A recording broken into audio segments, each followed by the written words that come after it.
नमस्कार मु प्रियंवदा आपण मानकु मोर चैनल को स्वागत करुछि। सर्वप्रथम आपण मानक पई आपण मानक परिवार सदस्य मानक पई मो तरफ अनेक अनेक शुभेच्छा और शुभकामना। प्रत्येक मुहूर्त रे मोर किछि अनुभूति प्रतिदिनर किछि अनुभूति को मु आपण मानक निकट रे पहुँचेबा को चाहि आसी। आज मध्य सेमिति किछि स्टोरी माध्यम रे गोटे स्टोरी माध्यम रे जणैबा को चाहूँगी। आमे माने जहाँ देई थाउ ताहा पाई थाउ, जहाँ भाबी थाउ ताहा ही आमर कार्यकलाप रे प्रतिपादित हो पारि थाए। तेणु गोटे छोट स्टोरी कहिबी। ऋषि संदीपनी आश्रम रे कृष्ण बलराम एवं तांकर सखा प्रिय सखा जे कि सुदामा तीन जन शिक्षा लाभ निमंते संदीपनी आश्रम रे तांकर बाल्यावस्था कटाई थिले। दिनकर घटना ऋषिंकर पत्नी बा तांकर गुरु माता से तीन जन को जंगल को किछि जाळेणी संग्रह निमंते पठाइले। कृष्ण बलराम शीघ्र शीघ्र बाहरी जीवा सत्वे गुरुमाता सुदामा को डाकी कहिले किछि चूड़ा भजा एवं किछि पानी सांगरे नहीं जाओ। क्लांत अनुभव हेले खाई पी नब। सुदामा खाद्य पानीय नहीं जंगल को बाहरी गले।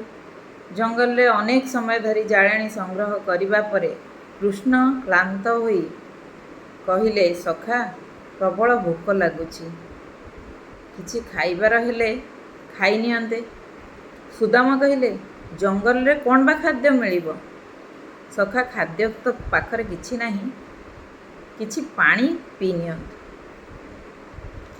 कृष्ण सुदामा ठारू किछि पानी नहीं पी देले एवं पानी पी सारिला परे सुदामा कोଳରେ मुंड रखी कहिले सखा किछि समय विश्राम नवा को चाहे। सुदामा कोଳରେ सोई गले। सेई समय रे कृष्ण सोई जाइछन्ति भाबी सुदामा चूड़ा भजार पोड़ाटी को खूब सतर्कतार सहकारे बाहर करी खाइबा आरंभ करदेले।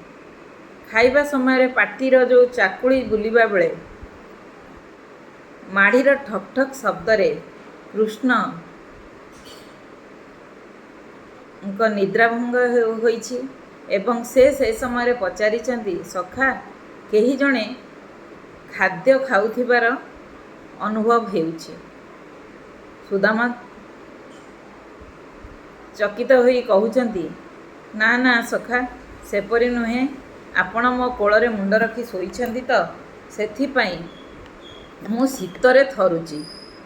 शीतरे थरिबा समय रे दांतरे दांत बाड़ेई होई जो शब्द होउछि से ताहा आपण को अनुभूत हेउथाई पारे, किंतु आपण को न देई खाइबा मो पक्षरे कोन संभव?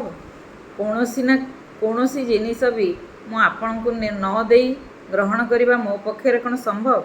कृष्ण खुशी रे कहिले ना ना सखा मु सेपरी कहू नाही, मते अनुभूत हैला।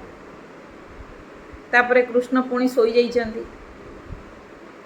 जंगल रु सुदामा सामान्य एई छोट जिनसटे जहा कि तीन जनकर खाद्य को निजे एका अन्य को न देकी खाई देथिले, आउ से पुणी स्वयं भगवान को।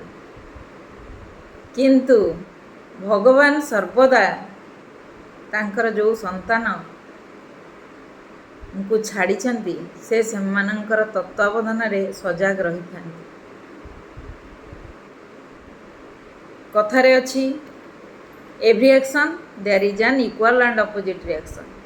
जो प्रकार आमे आमर कार्यकलाप बा चिंताधारा बा प्रतिदिनर जो चिंताधारा को नहीं कार्य आगे नौचे जहा दौचे तार प्रतिदान रे आम निकट को सेया ही फेरिबो आउ फेरुछि मध्य।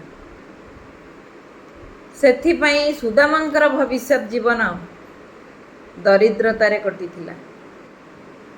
ଭୀଷଣ ଦରିଦ୍ରତାରେ ଯେତେବେଳେ ଅତିଷ୍ଠ ହୋଇଯାଇଛି ପରିବାର, ସେତେବେଳେ ତାଙ୍କର ପତ୍ନୀ କିଛି ଖୁଦ ଭଜା, ଯାହାକି ଚାଉଳର ଗୁଣ୍ଡ, ଯେଉଁ ଚାଉଳରୁ ପାଛୁଡ଼ା ଯାଇକି ଯେଉଁ ଗୁଣ୍ଡ ଫିଙ୍ଗି ଦିଆଯାଏ ବା ଗାଈମାନଙ୍କୁ ଖୁଆଇ ଦିଆଯାଏ, ସେଇ ଖୁଦ ଭଜା ଦେଇ ତାଙ୍କର ପତ୍ନୀ ବାଧ୍ୟ କରି ତାଙ୍କୁ ତାଙ୍କର ସଖା କୃଷ୍ଣଙ୍କ ପାଖକୁ ପଠାଇଥିଲେ।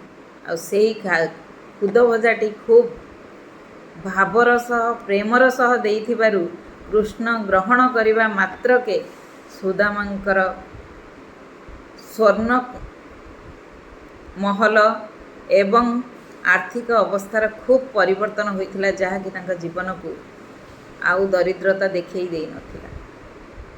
ତେଣୁ ଆଜିର ଏହି କାହାଣୀ ମାଧ୍ୟମରେ ଏତିକି ଆପଣମାନଙ୍କୁ ମୋର ସନ୍ଦେଶ ରହିବ ବା ବାର୍ତ୍ତା ରହିବ ଯେ ଆପଣମାନେ ଯାହା କରୁଛନ୍ତି ସତର୍କତାର ସହ କରନ୍ତୁ, ଆଉ ଭଲ କରନ୍ତୁ, ଭଲ ଦିଅନ୍ତୁ। ସାମ୍ନାରେ ଯାହାକୁ କିଛି ଦେଉଛନ୍ତି ତାହେଲେ ଭଲ ହିଁ ଦିଅନ୍ତୁ।